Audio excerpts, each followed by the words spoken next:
How's it going, everybody? Welcome to the Whole Family Gaming Podcast, where we're here to talk about your favorite games, other nerdy subjects, and whatever else we feel like talking about. Today, we're going to be talking about the lifespan of the PS4 and some of our favorite memories here for today. But I'm going to be your host for today. My name's eman321boom. Joining us here today on today's show is going to be Matt Wildcard. What's going on, guys?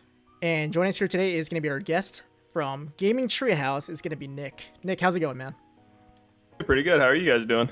Pretty good, man. Thanks for joining us here today. We just knew that you were pretty enthusiastic, very knowledgeable about the PS4 from what I hear from Matt all the time, so we just had to have you on here, so. I got you. Nice. I got it covered. Awesome. How's your day going, man? It's going pretty good. Tired from work. Actually played some portable Switch today for the first time in years. My Switch has pretty much just been docked always, so it's nice to actually get it out there. Nice, especially with the whole quarantine going on and stuff like that. Like, unless you're really going out about or playing in your bed, you're not really going to take it out of the dock, so. No, now it's a free Switch now. Nice. I love it. Nice. So what you been playing on this week? Like, you know, on your Switch? Anything on your PS4? Oh, my PS4 has laid dormant for a while, but on Switch, I'm playing Hades right now. Nice. I've actually want to play that too, so. It is so good. I'm usually not a roguelite guy, except for Splunky, which, embarrassingly enough, I have not got to play Splunky 2 yet, which kills me. But what's great about this is Supergiant game, if you all don't know. Not only is it the little roguelite you know, but it's connected to a great story, great characters, great voice acting, and you're Hades' son, and you're trying to escape hell, pretty much, the underworld. And so each run, when you die, you go back to your house, and it's like, oh, well, I'll try again. And each time you die and come back, like, characters will interact with you differently. They'll, like, talk smack to you or, like, give you a little, like, pat and be like, hey, you'll get it next time. And you slowly build your character up, unlock weapons. So you have the hint of progression, which a lot of roguelites don't have. So I love it. The combat's amazing. So I can't get enough of it. Nice. Let's see, Matt, how are you doing today, man? How's your day going so far? Same thing, different day. Just gaming my heart out. Nice. What you been playing lately, though? I've still been playing Final Fantasy 14. I'm in that kind of transition phase of games of wanting exactly I wanted to play. Like, kind of just been enjoying that. I just got my Dark Knight leveled up today to max level, and I am slowly working on a healer now. Nice. Awesome. Let's see. And over on my side over here, let's see. I think I've still been playing a lot of Risk of Rain 2. With the NBA playoffs going on right now, I actually popped in and installed NBA 2K21. One of my friends, he loves playing online. It's just, I don't know. I think Matt was trying to talk trash to me the other day. I think I was actually saying, why are you playing that trash? For NBA 2K21. Yeah, man. I was gonna say, you don't want to spend money on a haircut? Hey, oh god! It was like $5 when I bought it or something like that. So I was like, why not? And truth be told, like, you know, as much as we make fun of like sports franchises and everything like that, you know, Madden, NBA 2K, and everything, I don't know. Like, when you look at a game individually and stuff like that, it's not that bad.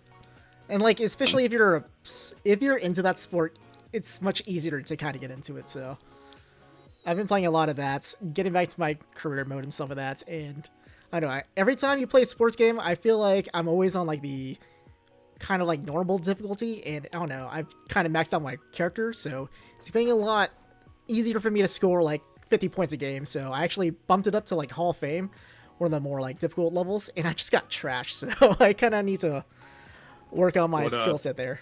What position did you make your guy? Shooting guard. Are you talking about create a character? Yeah. Are you doing create a character or franchise?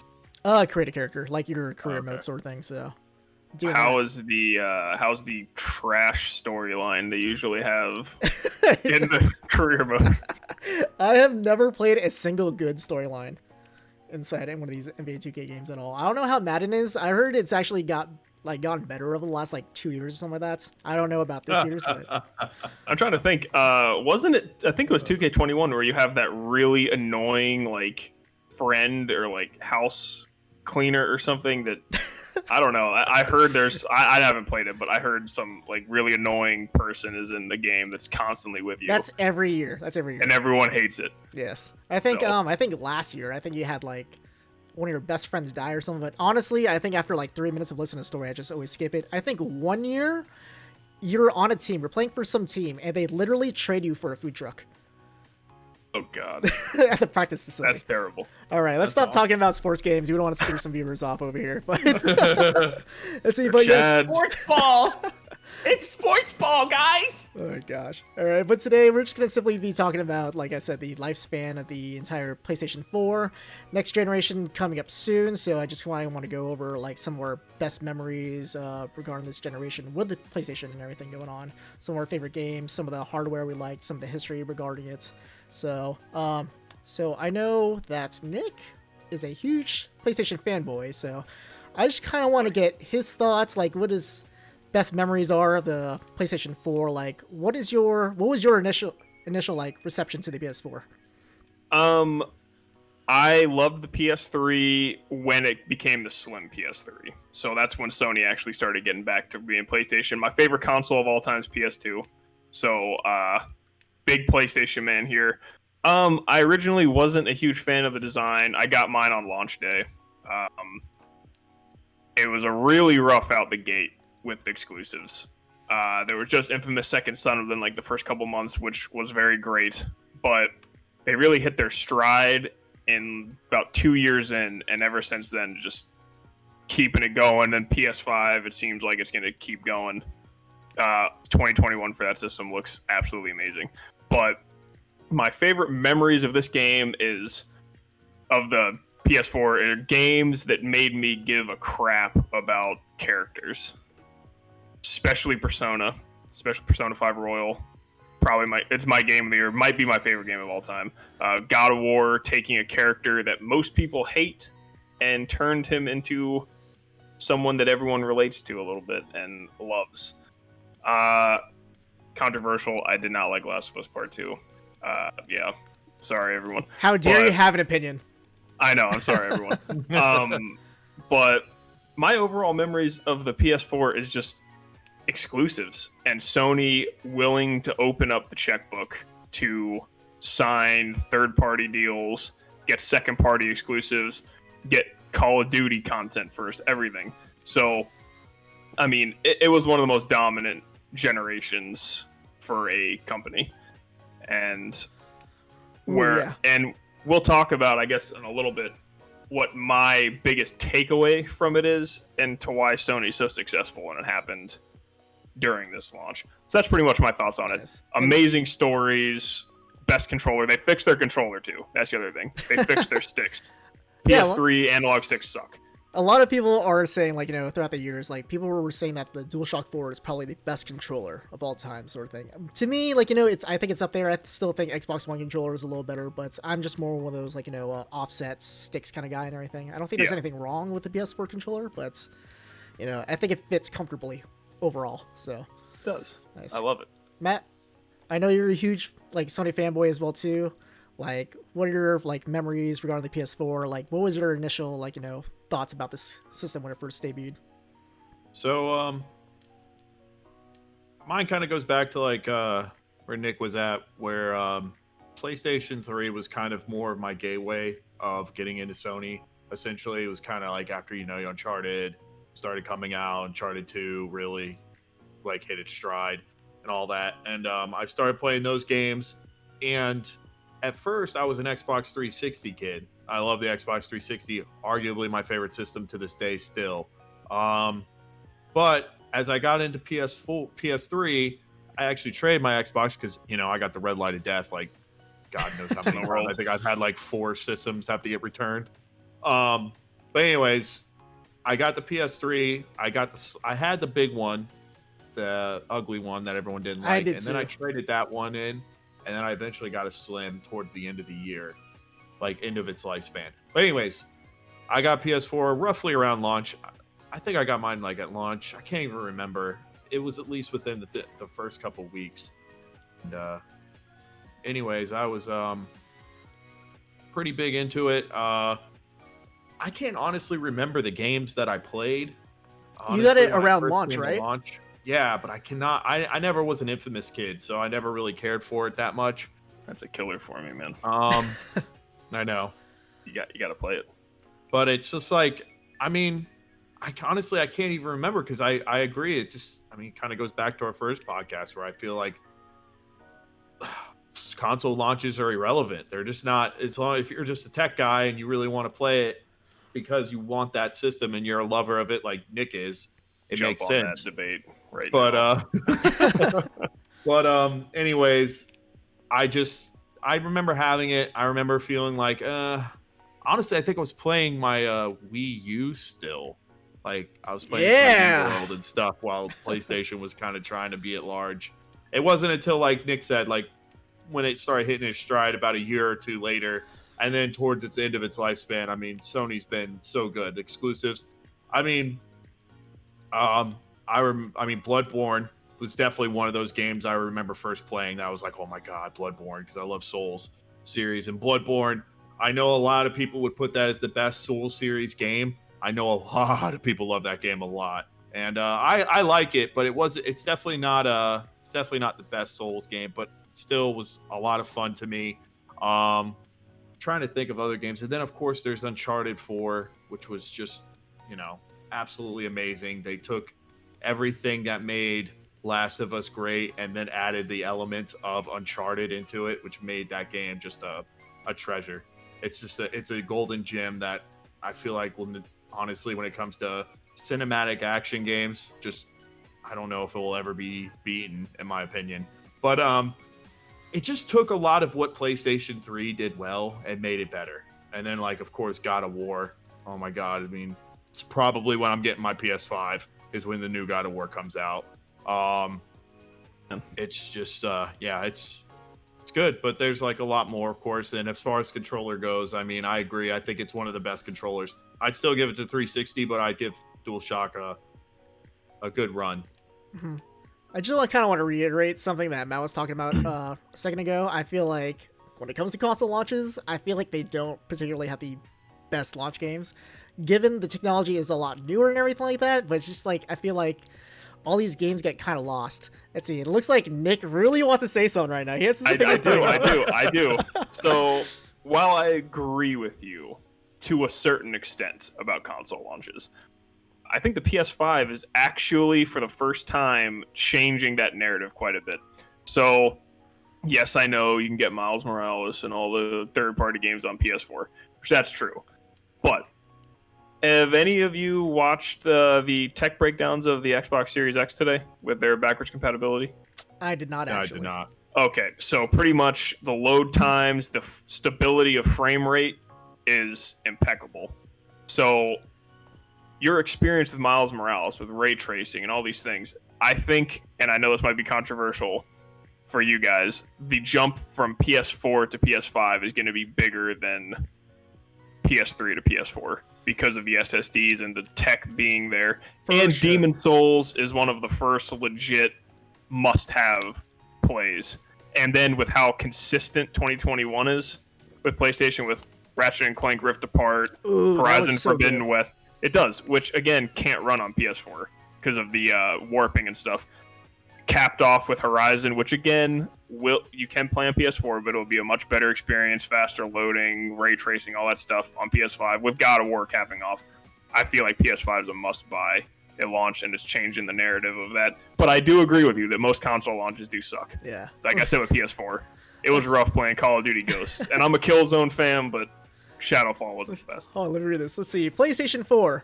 Originally released in North America on November 15th, 2013, retailed with an introductory price of $399 US. No, I wrote down here. Notable launch games include Killzone Shadowfall, Knack, The Playroom, Knack, baby, let's go. Resogun, and I even put Resogun on there, yeah. Don't hate on Resogun. Resogun was fun. Fan. Amazing. Notable because we're talking about the launch. Yes. Quite possibly PS4 had the biggest burn of all time, which the sharing used games video, where it was Shuhei and Adam Boyes for 13 seconds. They go, This is how you share games on I PlayStation. remember that. Hey, can you borrow this? Sure. And he hands him the disc, and that won them the generation. They literally showed that off 100%. after their E3 press conference. Like, Yes, after it they was kind of like, amazing. bash, like, Microsoft and everything. I think. So Go ahead. they dunked with the $400 price point, and then dunked even harder with that, and it was just over since then. Because Go ahead. I stand by that. When you're talking about launch exclusives and launch window exclusive, Xbox One had better games with Sunset Overdrive, Titanfall, things like that. Sunset but Overdrive fuck, didn't man. come out for a couple of months afterwards, actually. Yes, well, launch window. I Launch should window, say. like, okay. Yeah, because Infamous was. But I mean, when you come out like that, dude, you can't compete when you got the burn of just handing the disc over. Yeah, it wasn't just that. They were talking about, like, the whole, like, well, I guess to that point, like, they're talking about, like, PlayStation 4 is not going to be, like, DRM. It's not going to be an always-on console. It's not going to be, like, locked into, like, your account, like, as far as games go and everything. If you go on YouTube, if you've never seen, like, the press conferences from Microsoft and Sony from 2013, I go back to it every year. Because I just I just always think it's funny. Because, like, you have, like, one disaster of a show to just one amazing show that just talked about everything that they weren't doing. Everything they weren't doing for Microsoft. Games. Yes. The thing is where, yeah, like you're saying, like, if there's one thing I'll tip my hat to PS4 over any other time Sony ever did any of that, is PS4 was probably their best marketing they did for their consoles. Agreed. PS1 maybe, because, I mean, they really told, like, hey, do you guys really want to deal with 64? You want to come to PS1? And I'll admit that they did a great job with that system. But as far as just pure marketing out of the best, it was just like everything Xbox tried to be. They're like, we're not this. We're about games. We're a gaming company. We're a gaming console here. There's no, like, extra effects or trying to add Kinect or whatever else they were trying to do or their, like, motion sensors just yet. They did eventually do it, but it wasn't their big selling point. They were like, listen, guys, you want some exclusives here? We got them. And they really, I think even over PS5, I honestly think PS5 is kind of, I don't know. I would almost say marketing-wise, besides Halo getting delayed, I feel like Xbox is kind of beating them in that situation. Oh, I don't. Maybe they're both great. Them buying Bethesda is pretty good. Yes, but I just think, like, just like having good PR, like when your console's launching, I think that attributes a lot to sales. Like, don't get me started on pre-ordering these fucking things. Oh my god. I don't have, like, any pre-order numbers or anything like that, but I do have written down here that the PlayStation 4 sold over 1 million units on its first day of release in just the US, just the United States, and that's a lot. Especially, like, when it was kind of hard to get. Yeah, and for context for these next-gen systems, because I have pre-orders for both Series X and PS5. Shit show for both of them, by the way. If you want, on our YouTube, there's a live reaction to me trying to pre-order a PS5. Oh no! Pretty crazy, but both of those sold out. And PS5, according to IGN, I was watching GameScoop. I know E-Man's a big GameScoop guy. Yep. They were talking about how that was, like, PS5 stuff was one of the biggest searches in IGN, like, history, pretty much. Then, so it's going to be huge. But enough about that. 'Cause we're talking about PS4. Here's the thing, real quick on that. Shed some light.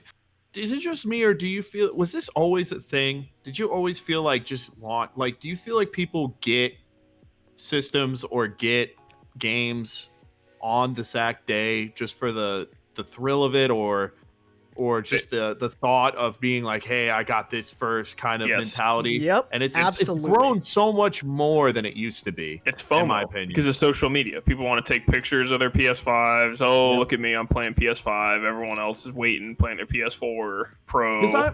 I'm honestly trying, besides the Wii debacle. God. But most systems, I never ever remembered growing up ever, like, seeing a situation where I'm like, oh man, I can't get this system. But now it's just like, holy crap, you're not even going to be able to get it. I mean, the Switch had this issue. The PS4 had this issue a little bit last time. Xbox wasn't too bad because, again, their marketing is trash. Yeah, but I mean, Nintendo does the artificial supply, which I hate them for. And funny enough, I am a Nintendo fanboy first. I know I'm everyone branded. has their bad parts. Yeah, these ones, they just don't have the stock for it. I mean, I don't think I'm going to get mine on launch day. I already got my emails. We had to attribute a lot of that, like, you know, with the pandemic going on, COVID, Yes. with all this overseas shipping and everything, like parts made in different places, you know, a lot of it comes down to that. And I want to know how much, PlayStation 5, as well as, Xbox Series X, I want to know how many pre-orders they would have gotten. You know, like how many systems they would have been able to like pump out, like, you know, their factories manufacture them and stuff like that. So I'm really curious if they would have been able to keep up with demand a little better. I begrudgingly got a Series X. I originally wanted a Series S, but they never went up for pre-order on Amazon. So you got both? No, I have a PS5 and a Series X. Series S never went up for pre-order on Amazon in the United States. So Dang. I guess I get a Series X. Who knows? There you go. 4K All right. gaming. No, I meant like you're getting like one of each console, like not the Series X, but you're getting a Xbox Series X and you're getting a PS5.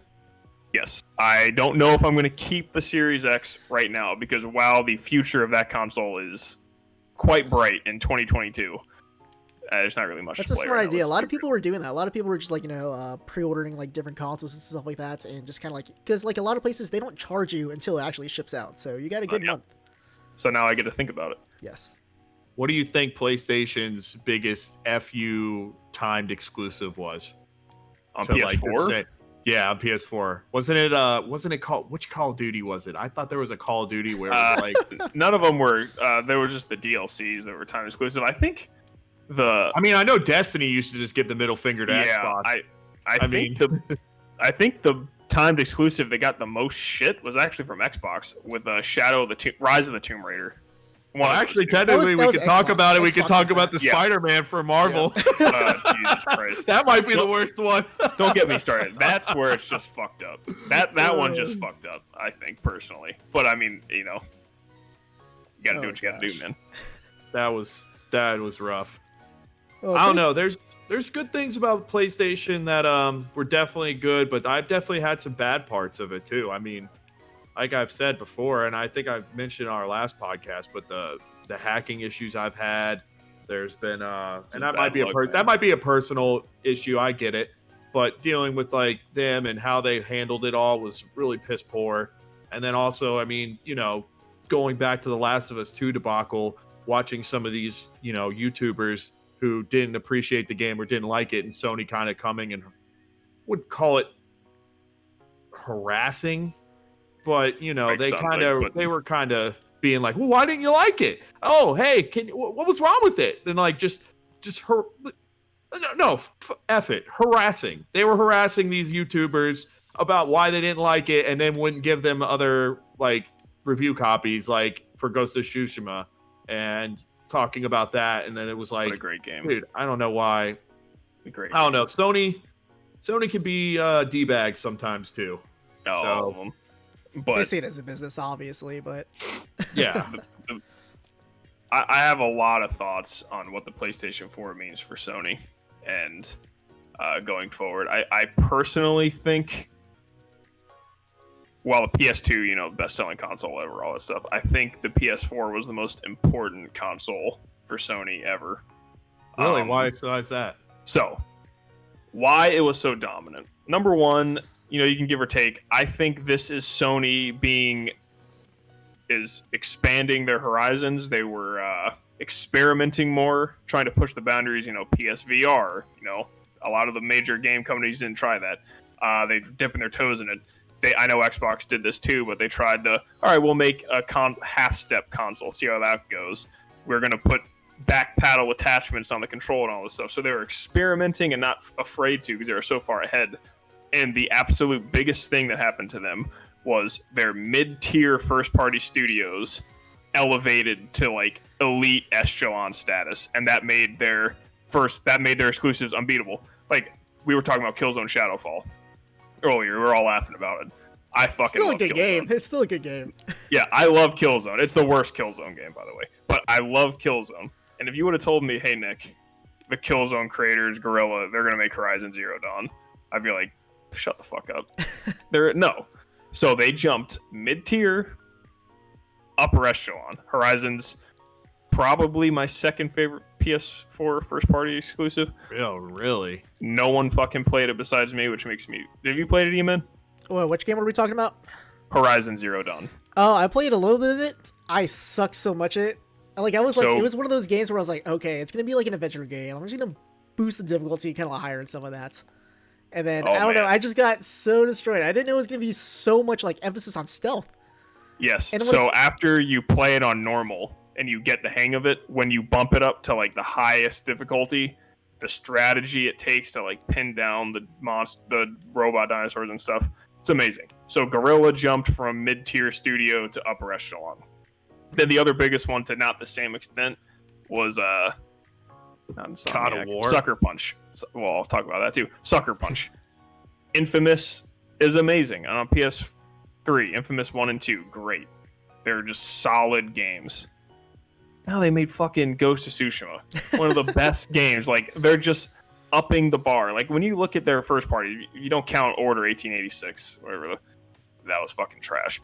But you look at it, their worst exclusive is Days Gone. And that's a really solid game. It's great. It should be everything I hate, because I don't like bikers, I don't like zombies, but I loved it. Fighting the Freaker Horde was one of my favorite moments of PlayStation 4 gaming.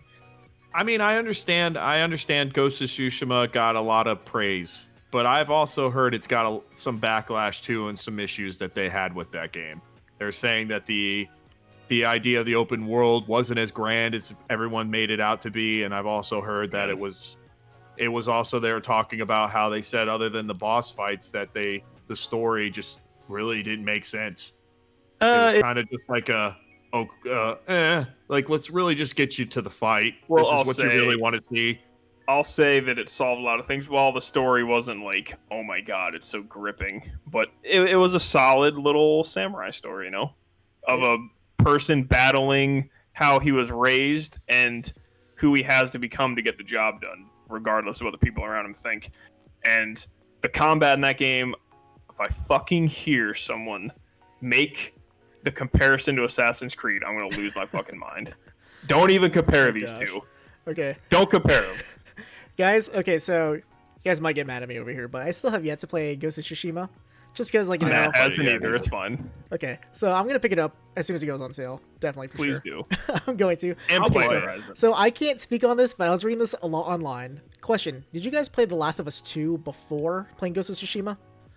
Yeah. Yes, I did. So I saw a lot of people saying online how they were used to, like, pressing triangle to, like, to pick up items and everything like that. And then, like, I heard in Ghost of Tsushima, you press, like, R2 or something to interact and pick things up, right? So apparently a lot of people, like, I was, like, kind of talking about how, like, they kept, like, fresh off playing Last of Us Part 2, were kind of spamming triangle when searching for something or trying to interact with stuff, and they would just, like, I think that triangle is used for, like, a slashing motion or something like that. It's one of your attacks, and some people ended up killing their horse, like, a lot of the time. Oh, God. I can't personally attest to that, because I didn't finish Last of Us Part 2.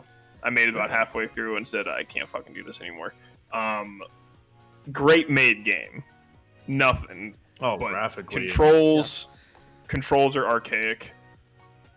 And just like Red Dead and Rockstar's controls are archaic now. But great made game. Story, not a big fan. So I feel controls, terrible. People can have all these opinions they want regarding Last of Us Part 2. You can talk about the gameplay, can talk about the story, that's fine and everything if you want to criticize that. But one thing I think I will praise it all the time for is its accessibility options. I think out of, like, all games I've ever played, I think the accessibility options on there are phenomenal. Compared to any other AAA game, I think every AAA game should strive to, like, have those standards. I agree. And I think Nintendo should do that. Not letting you change the fucking inverted camera on Mario Sunshine. Oh my gosh. Come on, guys. It's one switch. One company I just want to plead with, just so they can have, like, some of these accessibility options, is Bethesda. Oh my gosh. Oh. Because, so, with Last of Us Part 2, I think one of the things I was so happy about was just an option to be able to enlarge your text. I'm not sure if it's just me going all boomer mode, getting all old or anything like that, but dude, can't see. Dude, oh my gosh, I remember one time, the first time I played Doom 2016, like, I just had a 32, like, inch TV and everything, and I was playing on that, and I think I was sitting maybe, like, just a couple feet away, and oh my gosh, that text is ridiculously small. I can't read anything. Every single time I need to, like, pull up the menu, I legit got out of my chair just to look at the text on the screen. That's Hades on portable mode and gosh. handheld mode. It's like, what is that? Like, and on the TV too. That's something, and something we're talking about accessibility. This is completely off topic, but I get to the PS4 game. Yes, I'm going to get on topic with this. The Witcher 3, when they came out, their fucking movement controls. Watch yourself, Nick. I love The Witcher. Watch yourself. I'm not hating on CD Projekt Red. Cyberpunk's my most anticipated game ever. But the movement in the original Witcher 3 was like Assassin's Creed, where you can move forward, side, back, and your guys just, I can't pick this thing up, and they actually fixed it and put a mode. Hey, you want better controls for movement? There you go. You can turn it on or off. Nice. Beautiful. So amen. Steer the ship back. Sorry, like what I wanted to get into like a while ago over here. We're talking about like like quality of games from PlayStation and stuff. I think you were alluding to that earlier, Nick. Yes. So let's see. So one fact I have over here was that the PlayStation 4 cost $381 to build, which is considerably less than compared to the PlayStation 3, which cost $805 to first produce. I know exactly why. Yes. So there's this whole narrative, like, you don't make money selling consoles whatsoever. You don't get that. Nope. You don't get money from there. You get profit from selling games and different accessories and everything. You sell, like, all these different software and everything. That's where you get money from and whatnot. I'm not sure. I feel like you guys might have the same opinion as me. I think everyone else might think that too. But with PlayStation 3, with its huge, like, cost to build and everything, I feel like they needed to step up their studios and third-party studios and everything. Like, they wanted to, like, get the best games possible on there to kind of offset that. So I feel like... Go ahead. Go ahead, Matt. The one thing about PS3, and this is why I disagree with a little bit. I think Nick made good points on like how PlayStation 4 really elevated it to that next level. I just feel like it's all off the back of what PS3 created. And the thing is that everyone has to go through is that Xbox 360 and PS3 are the longest longevity of like a system pretty much ever. And it was because of the economy back then was trash. You really couldn't make a next gen just yet. But so that one lasted for so long. And that's where I feel like because of that, PS3 was able to take that time and realize they made their mistake and then bounce back from it. Like Xbox One, they didn't really have as much time as PS3 did. Like PS3, it was a slow burn before it finally got its feet on the ground and really got back to where it needed to be. I will say this has been a long gen as well because of it's been about 7 years now. Yeah, it debuted about 6.5 years. PS4. Yeah, so it's been a long generation, and Microsoft tried, but the PS3 when it launched, first of all, you have the quote, it's $600. Then you have the quote of, people will get a second job to get a PS3. Why would any executive make that quote? And when you think about the George Foreman grill PS3, the OG one, can you name me a port that thing didn't fucking have on it? It literally had everything, and they made it notoriously complicated to develop for because they figured we're PlayStation, so if we make it difficult to develop for, they won't put games on Xbox. But what happened was all the people that said, we'll just put our games on Xbox. Fuck and now look at this. And now you can't. Yeah, and now that makes backwards compatible with PS3 like fucking impossible. Yep. Exactly. That's what I was just about to say. So no, PS3 fucked everything. Yep. But PS3 was that system that had to fail to show that it needed to rise. Exactly, and honestly, like I said, I feel like, exactly. It was the system that had to fail. And let's be real. Honestly, you could call me bullshit on this, but PS2 was successful only because it was a DVD system as well. It was the cheapest way to get a DVD system too. I want to say that's the only reason, but you could attribute a lot of sales were because people wanted a DVD player. Cheapest DVD. Yes, cheapest DVD player. Plus, you got a game console like the other side. I will say next to Super Nintendo. If you want to talk about exclusives at the time, PS2. But that's just about PS2. That's not what we're talking about. I know we keep getting off track, but PS2 had amazing exclusives for its time. But PS3, like I said, that's whenever Xbox kind of came and said, "Hey guys, we want to be a part of this too." They also had, let's face it, they had online gaming, right? PS3 was kind of a step behind them. It was just you couldn't get the same you could on Xbox Live until later. But the thing is like me and Eman are saying, PS3 had to fail for it to thrive when PS4 came by.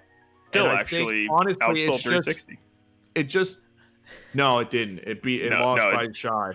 No, it outsold 360 by like a little bit. It ended up PS3 actually. They all got slaughtered by the Wii, but it ended up beating out 360. But most Wii's were just in your grandpa's entertainment stand collecting dust. So Plus, you have to think a lot that Xbox 360 wasn't too big in Japan and most places overseas outside the US. And the thing is, too, is PS3 also came out a year after 360. Yep. But anyways, on to PS4. Yes. My thing about PS4 is, like, I just feel like PS4, to say it was... I agree. I mean, PlayStation Now... I don't know. I'll leave it to you guys. I was so excited. Do you want to say that was an innovation? Do you want to say that's an innovation? No one bought it, dude.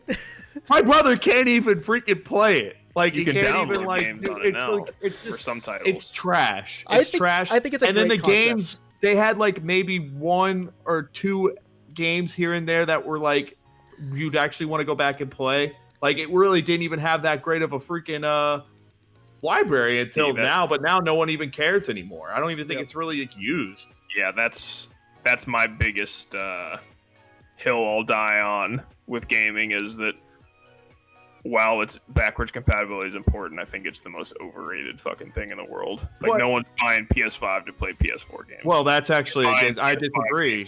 I want my PS4 games on my PS5. No, I agree, but I like, think it's convenient. I'm literally tossed between these two things. Do I sell my Pro or do I keep it? Like, because if I can't play my PS4 games on there, then I need to keep my PS4, because I mean, that's my Souls box. I know it's funny to hear, but that's my Souls box. This is true. Become a video game collector, man. Keep it.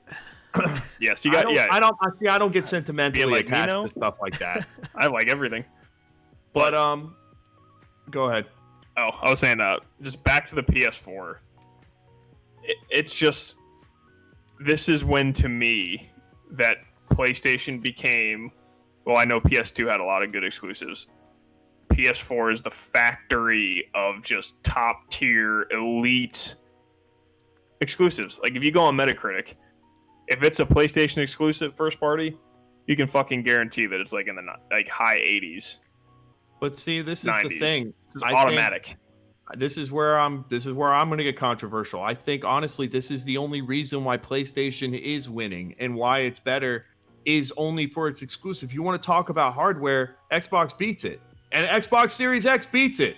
You want to talk about load screen? Okay, fine. But the thing is, let me finish real quick. The thing is that you talked about them having PlayStation VR. That thing is a travesty. It sucks. People laugh at it. You can't even use the true motions. It doesn't even have cameras in front of it. You have to use a controller to play the games with it. Well, it's terrible. It failed. Their motions failed. I honestly think PlayStation Now is failure. I mean, dude, honestly, if you want to talk about just purely Xbox, but Xbox Game Pass just shit on that. And just said, that's fuck because you. Game Pass is like the greatest deal in gaming. Okay, I know, but this is my point. It's like the PlayStation 4 itself and its hardware and what it brought out. I mean, Xbox Pro. As someone who's owned a lot of these systems at launch, PS4 is a more powerful system than Xbox One. Xbox One ran 900p. PS4 was 1080p.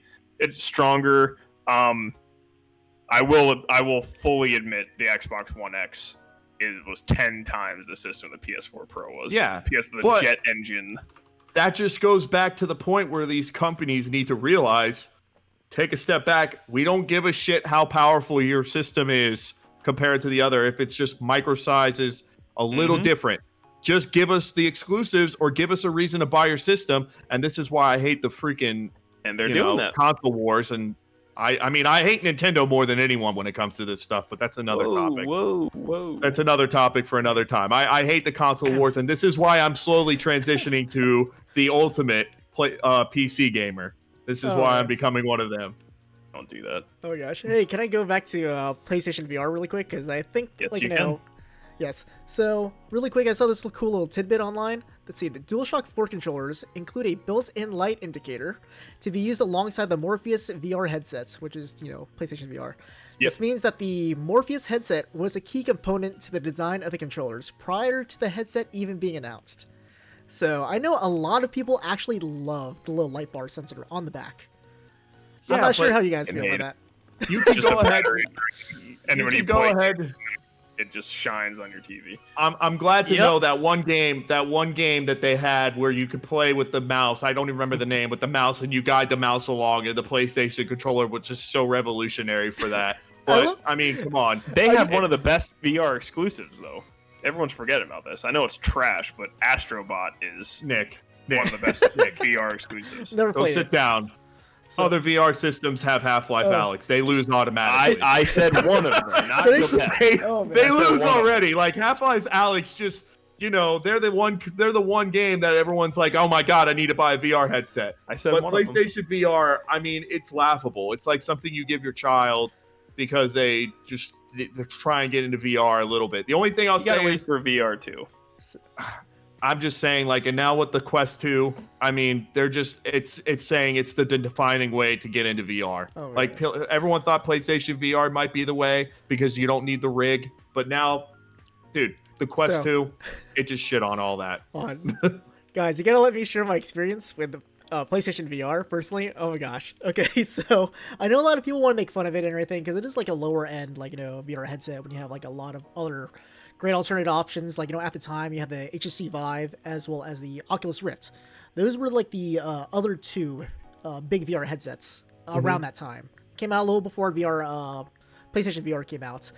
So at that time, I was working in a lot of conventions and everything, and I was helping set up a lot of VR. I was working a lot with virtual reality. So I remember working with the HTC Vive at first. Pretty easy. Like, you have like two wireless controllers. You have one headset, one wire that goes straight to your PC. Oculus Rift, kind of same thing. You have like, well, because you have sensors you need to plug in for both of them and everything. You just had like your headsets, maybe a wireless controller and everything you played with, whatever. You want to play a wired controller, those both go straight to your computer. PlayStation VR, have you guys ever Yes, I like have. installed or anything? Oh my god. Fucking terrible. It's like a spaghetti of wires. Because you have the PR's VR headset. It has like, what, two like different plugins or something on it? Yep, it's got its own little like mini console. Yep, so you don't plug in the headsets, you don't plug in the VR into the PlayStation itself.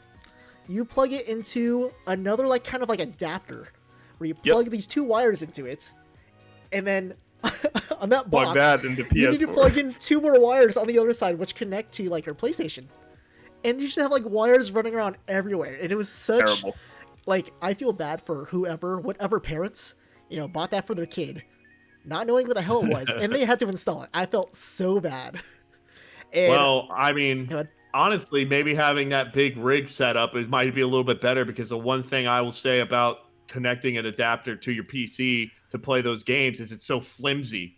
Like, it always disconnects like super easy if you're rough with it, and you have to like literally almost like jerry rig it or buy extra accessories to a computer to your headset, so you can make sure it doesn't like get all crazy and like messes up the wire. And the wire, I hear, they break easy and stuff like that. Like, it's really a pain in the ass. And that's why the biggest problem and what the biggest step towards VR and what Sony needs to do if they want to try and compete and still be in that topic is they have to go what the Quest was doing, which is go completely cordless.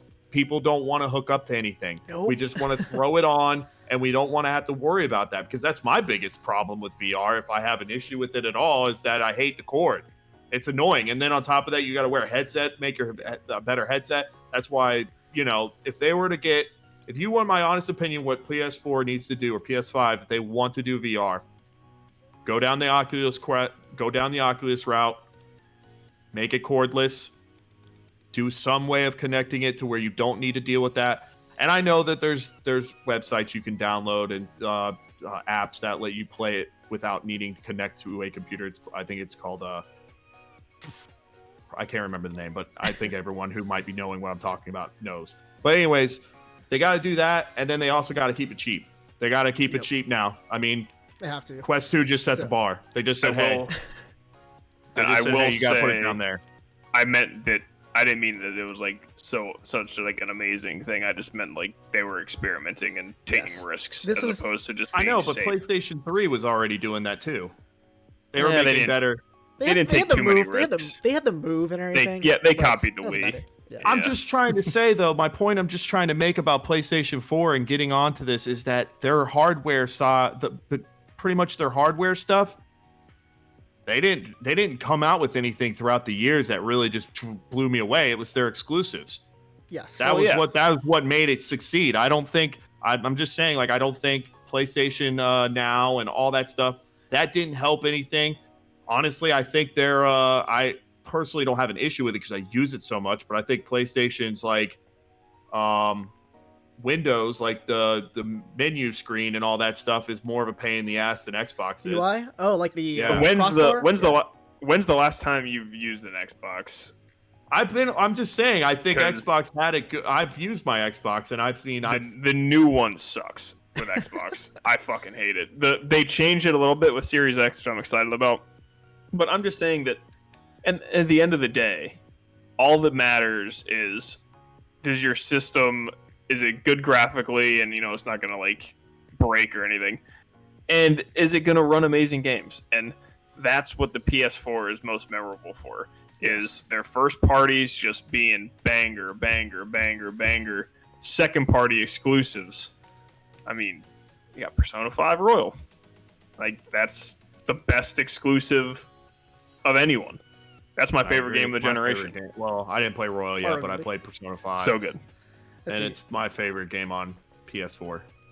Nice. So Technically on PS3 too. PS3. It did come out on PS3, didn't it? It did, yes. All right, You guys. want to know why? Because no one in Japan were buying PS4s. Oh gosh.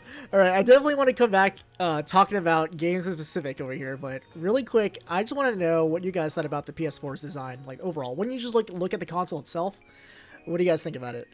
I think it's the best looking one out of all of them. I think I can kind of agree with it. With just one little thing I have to complain about is the power and the eject button. Do you guys know from the top of your head for sure which one's which? Without even looking at it. I don't ever use it, so I don't know what my eject button is, but I know where my power button is. I agree. It's definitely not noticeable, but it's better than the trash ass disc tray of the PS2. I hated that damn thing. That thing broke all the time. And if you ever put your PS2 up like vertically, it would like sometimes fall out and all that. It was so bad. I don't care what any of you guys say. You can laugh or whatever. Their disc tray was trash. Yeah, I had a game fall into my console one time on my PS2. Yeah, their disc tray was garbage. I don't care what anyone says. Their disc tray was freaking horrendous. So the look of the PS4, I think the original PS4 versus the original Xbox One, obviously no contest. The PS4 looked better. I love the original and the slim PS4 look great. The Pro, don't really know why they went with like the Oreo cookie, like two PS4s stacked. I have the Spider-Man PS4 Pro. I'll say their like limited edition consoles are amazing. I love my Spider-Man PS4, and the God of War one was good. But the best looking console of the generation is the Xbox One X or Xbox One S. Is to my opinion what I think is the best, and it's quiet. But yeah, overall 2 out of 3. You nailed the look. It's pretty good. Yeah. Do you guys have any special editions? I know Matt has the just the Pro and everything, but I'm not sure if you guys ever had anything. I do. For that, any special editions? I do. I have the Spider-Man PS4 Pro. Nice. Very nice. I'm keeping it. I'm gonna mount it on my wall after I get my PS5. Just so it doesn't like collect dust, you can actually display it and everything, and actually look at it. Yes. Nice. I almost got the God of War one. I was like, all right, I don't need to. Stop. Matt, you were gonna say something? No, I was no, I was good. Oh, you had the standard edition. All right. Let's see. Yeah, I had. That's kind of. I guess what I was gonna say was a PS5. I was gonna use. I'm gonna wait for a limited edition PS5. The funny thing is, because this goes well into something. The Arkham Knight PS4. Nick knows what I'm about to say. So greatest story of all time. All right. I don't know about this. Go ahead. So this is a great story. So my buddy Walt, me and Nick's friend. So I'm a Batman guy. I love Batman to death. And he likes to try and play off this thing like, oh, I read the comics, so I'm a bigger Batman fan than you. Kind of shenanigans at me. So anyways, Arkham Knight comes out. PS4 is coming out with an exclusive PS4 Arkham Knight Batman limited edition PS4 shenanigan. Bundaroo. And he's like just talking shit to me so bad about it. He's like, oh yeah, I'm getting this Batman PlayStation. And I was so salty because that was kind of why I was hesitant about buying a PlayStation 4 because I wanted to get an exclusive one. And he waited because he was an Xbox guy at the time and then learned how much of a fool he was. And then he bought a PS4 for Batman and bought that PS4 exclusive. And he bought it from like some, you know, garbage mom and pop place. Yeah, and so he gets his PS4, and they just give him a regular PS4 with.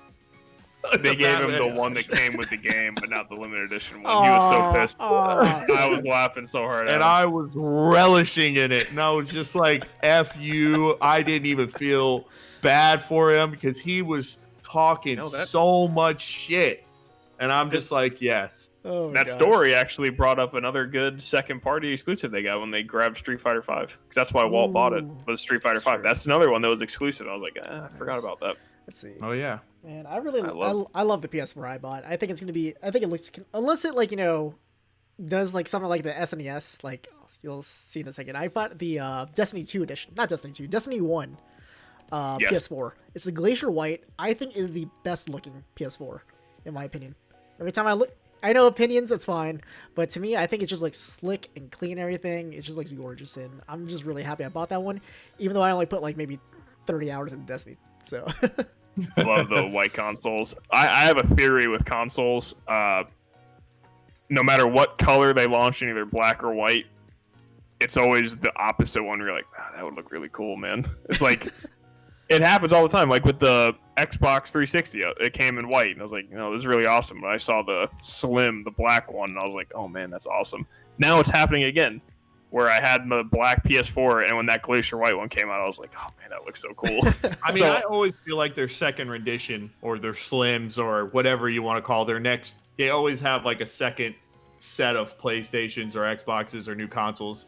And I always feel like they always look better, except for the Switch Lite. That is garbage and needs to be thrown out. Oh, they got their... They look clean. I like them. No, they don't! They look like trash. They got... PS5 has their work cut out for them to slim that thing down. The behemoth.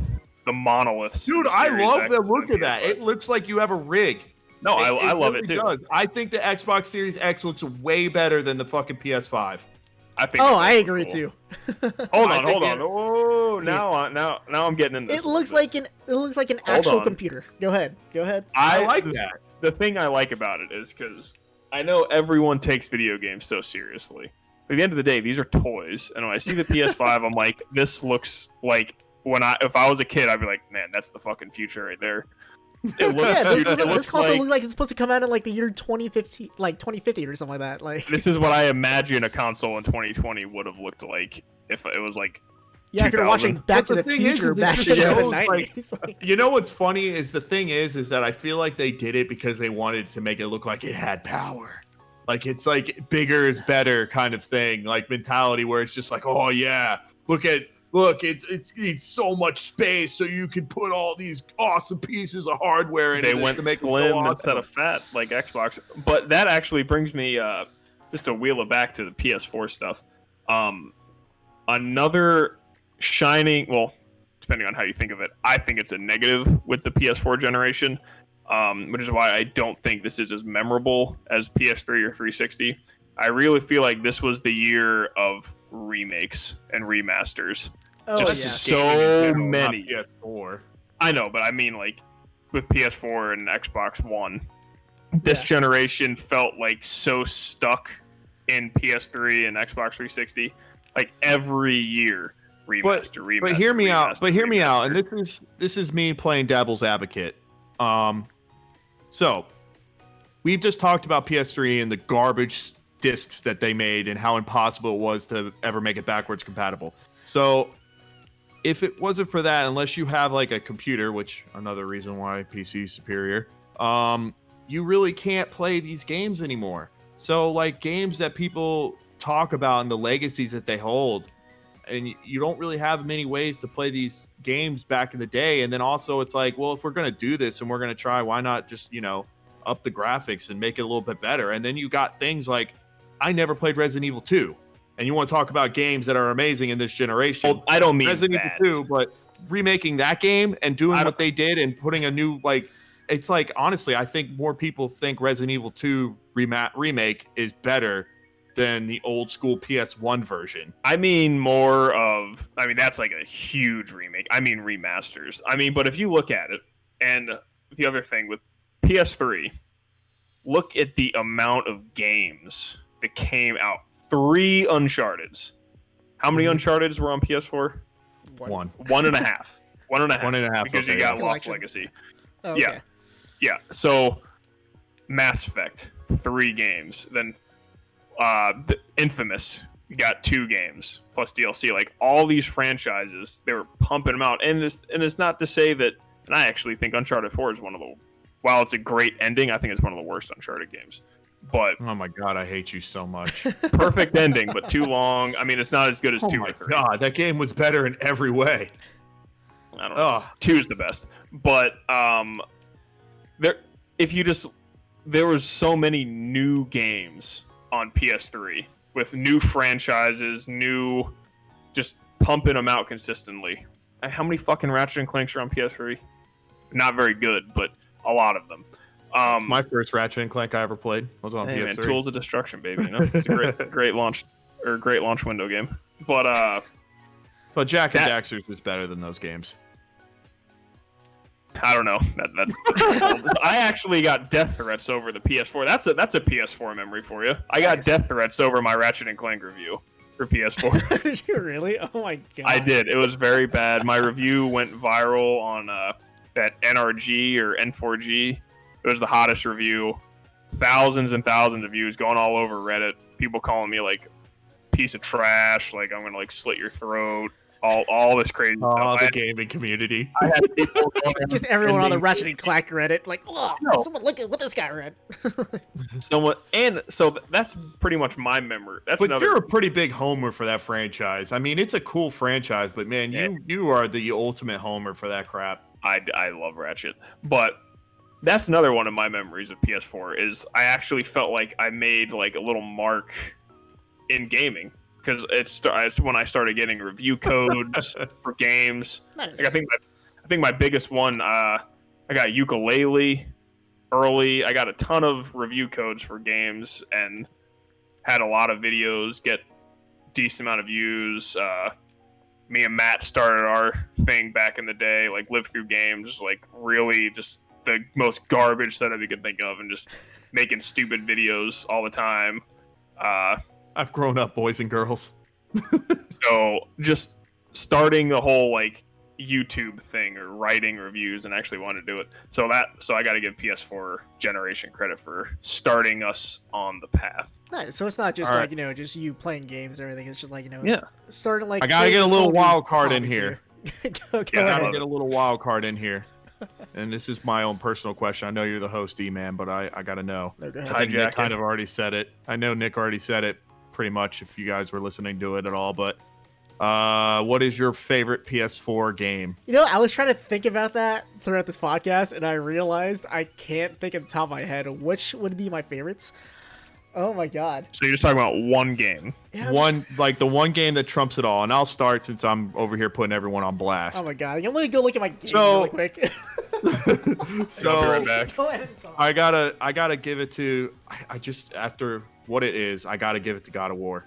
Amazing. I know I love Persona and I love the franchise. And I will be live and die by I love the franchise too, but God of War is the whole package. Great story, not too long, on fun RPG elements, great hack, just totally re-innovated the hack and slash. Like it ruined DMC5 for me because I'm just God of War's better. It's more grounded. It brings the elements of Dark Souls and adds the great side of hack and slash. And it's like I think God of War, Kratos at his best, one of the greatest cutscenes I've ever seen in a video game. There's a lot of them, and it's just the world. Oh my God, the world, the lore. God of War. I gotta give it to God of War. God of War is the best. It was the best PlayStation game. So that's my second favorite PS4 exclusive. My favorite, obviously, is Persona 5 Royal. Might be my favorite game of all time. So I'll just put my phone up there. My phone is Persona 5 theme.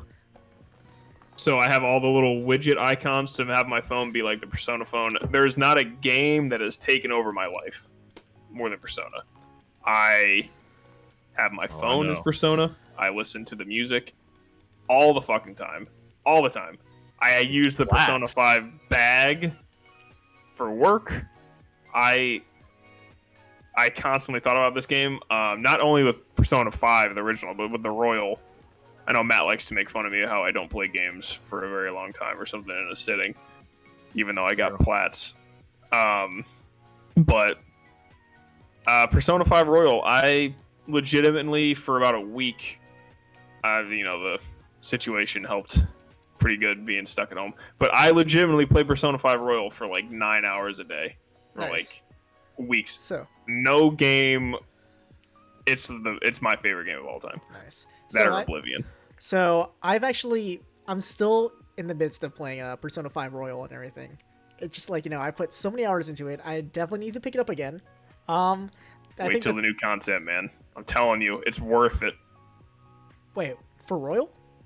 For Royal, it's worth it because there's a lot of like little mini content throughout the game, but when you get to that extra semester, man.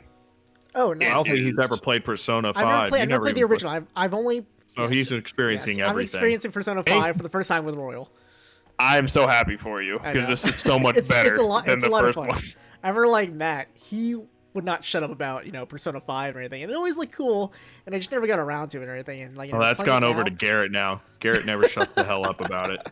Let's see, but I definitely want to play it. I think I started playing it a little before Last of Us 2 came out.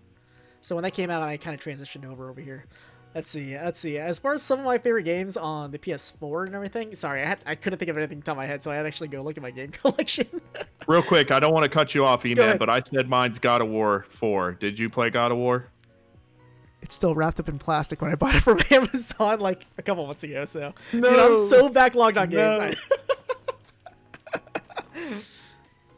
Okay, he can't hear me either. So, but I still haven't played 7 Remake either. That's still in plastic. All right, thankfully he didn't hear you. So yes. Okay. The only reason why I'm giving his brother a pass for not playing is because he decided to play Witcher 3, which I think is the greatest game of the generation. But that's good. That's the only reason why he's getting this pass. But you? I'll play it at some point. I'm so backlogged on games. And when I say I'm backlogged on games, I just always end up going back to playing Risk of Rain 2 or Overwatch or something. Let's see. But yeah, some of my favorite games from this last generation of the PlayStation 4. One of my favorite ones that I had for a while was Street Fighter 5.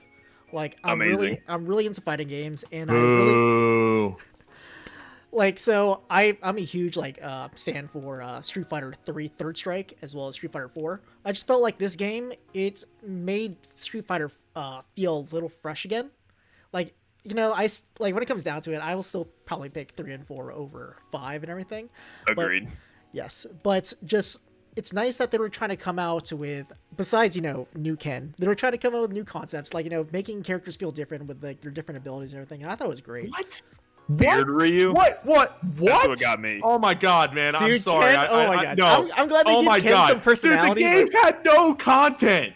Hold on, the game had no content. We're just talking about just why you buy fighting games. It's just to play against each other. Dude. And they gave Ryu. I'm a Ryu player. I don't know if I never really. We gotta play Street Fighter sometime. Yes, I'm a Cammy main. But so.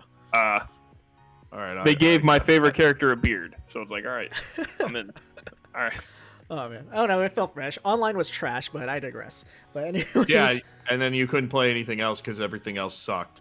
Yes, I think So one of my favorite games. I've never beat it, just because it's just so damn hard. I've gone through a lot of it, but I think this is probably the best looking game on the PS4, hands down. But definitely Bloodborne. I think Amazing. I think this is one of the most amazing games. I absolutely love it more than the Soul series and everything. But I think it's just a different way that I played it. Soul series, I was just always so like, so. Did you play Sekiro? No, I didn't, dude. Okay, Go play I'm so Sekiro backlogged. and I'm then so talk to me. backlogged. That's fine. But Play Sekiro. yeah, you're right. It's part of like the Souls, Souls, by whatever from software. Anyways, Soulsborne. yes. But just the fact that in Souls games, I was just always like, I just always blocked and everything, and I just always looked for my like perfect moment. Bloodborne, it takes away blocking out pretty much completely. It makes you completely offensive. Makes you get good. Yes, exactly. And I thought it was absolutely fun. It was a little more fast paced than how I played the Soul series, and just the fact that if you lose health, like you have a certain window to attack the enemy to get your health back, and it just kind of make things more frantic. And I thought it was just much more intense. I absolutely loved it. And when you get like, when you start off that game, like, it's like that old time era, everything's really dark and everything. But when you progress, some of these levels look phenomenal. Like everyone talks about how games look very dark and very brown and everything. When you start getting to like different levels where like, you have a lot of light shining on water, like there's one level, I forgot what it was, but everything's almost entirely white. You're just in water. It just looks phenomenal. Setting of like the I new can't remember. Castlevania I never got. I need to look That's what into it reminds me of. Reminds me of Castlevania. Well, If I mean, it as was far modern. as far as aesthetics, it's the best Agreed. by far. Best area, best story, best lore.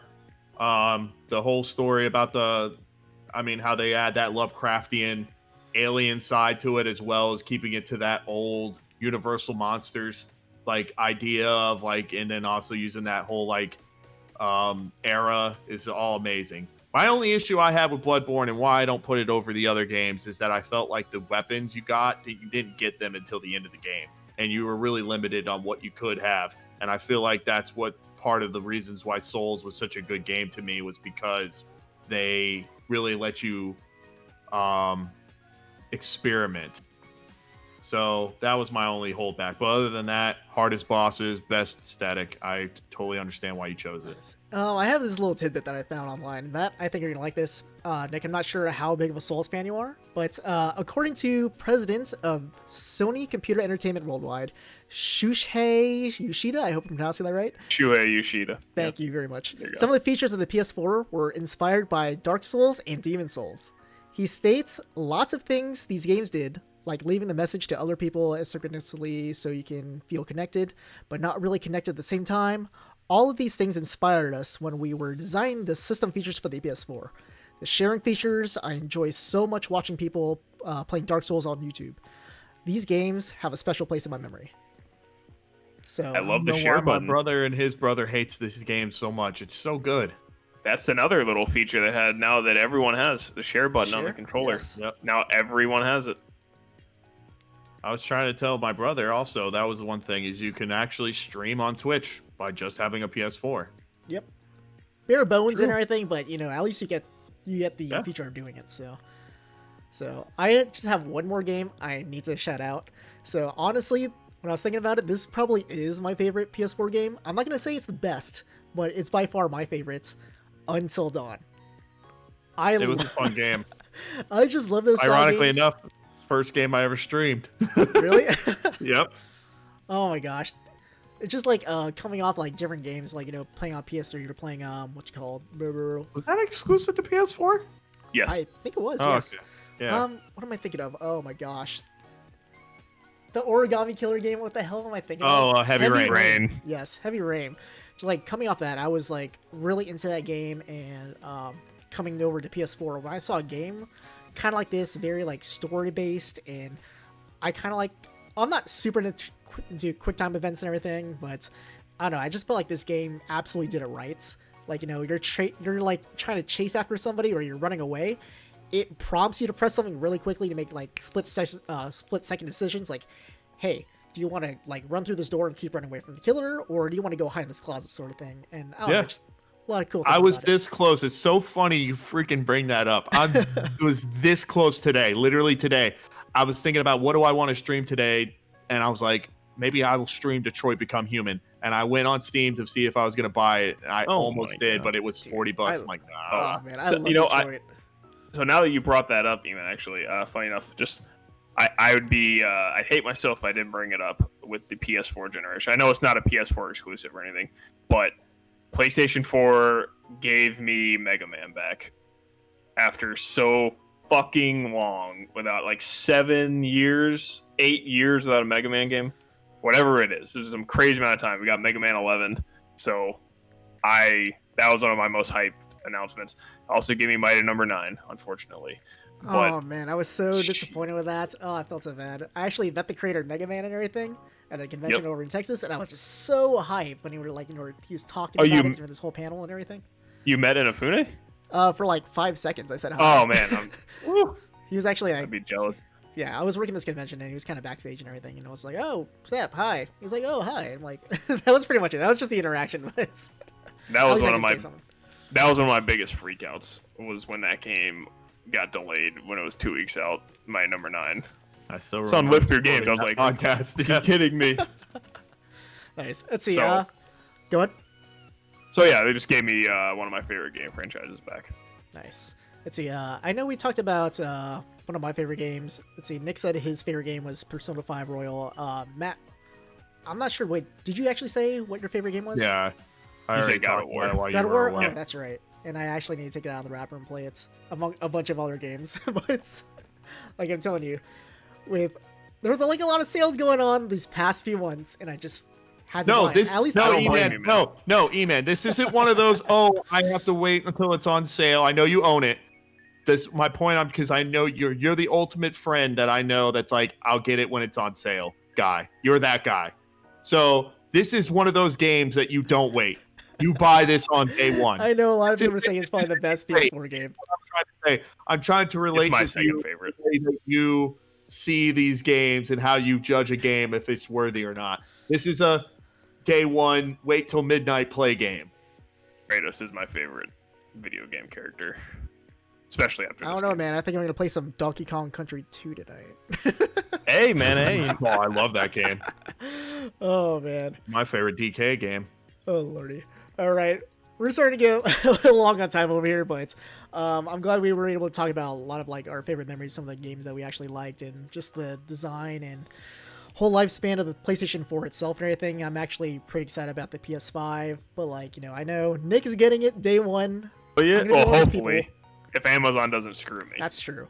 I'm gonna be one of those people kind of just like waiting to see what games are coming out and everything. Probably get a special edition and stuff like that. But overall, I'm pretty Ditto. excited to see where it's gonna be heading. So nice. 4 was great. Bring on the next generation of greatness. I am excited.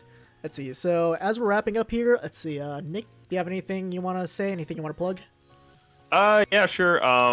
If you want, I don't really post that much. If you want to follow me on Instagram, it's stickmastednick. But over at Gaming Treehouse, me and my friend Spencer, we do an Xbox podcast weekly. Uploads on Wednesday at 10 a.m. Active Reload. We do a bi-weekly gaming podcast, just shooting the shit about all the different games, Nintendo, PlayStation, all that. Reaction videos, and we're in the process of getting a PlayStation podcast up and running. Nice. And I'm sure Matt and E-Man will both be on there at some point. I'd love to have both of you on there at some point. Maybe we'll get some definitely talk about reactions that. to stuff. Yeah, it'll be fun. Nice. Let's see. Matt, anything you want to say before we leave? Anything you want to plug? Yeah, guys. I'll also be putting the descriptions so you guys can click on any of those stuff. I'll let E-Man handle the like and subscribe parts, but that's always appreciated. But you can follow me at Matt Wildcard on Twitter and Twitch, twitch.tv/Matt Wildcard. You guys check me on there. I stream Monday, Wednesday, and Saturdays. So I'm actually going to be getting off to stream right now because I'm streaming this, or I'm doing Oh this yeah, on it's Monday. like around that time. My bad. Yep. I didn't notice. No, we're good. I love this. But yeah, guys, support the channel, support Gaming Treehouse. Nice. Yeah, and I'll let E-Man cut us off. Yeah, but yeah, like you can always follow me at eman321boom, whether it's on Twitter or on Twitch, where I probably should be streaming a lot more often. That's been a kind of my butt about it. So yeah, I'm probably gonna start streaming. He's again tonight. literally there to get affiliated. He just has to do his hours for the month, and he'll be affiliated. Yeah, I just need to put in the time. When it comes down to it, I just need to get to it. I just need to hit that recording button. Hey, just That's stream true. God of War. Procrastinator. Nice.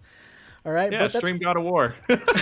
I guess. If you guys recommend it, I'll play it. I'll play it on stream, I guess. All right, but that's going to wrap it up for this week's Whole Family Gaming Podcast. If you enjoyed this podcast, don't forget to leave a like, subscribe to our YouTube channel for new episodes and other gaming-related content.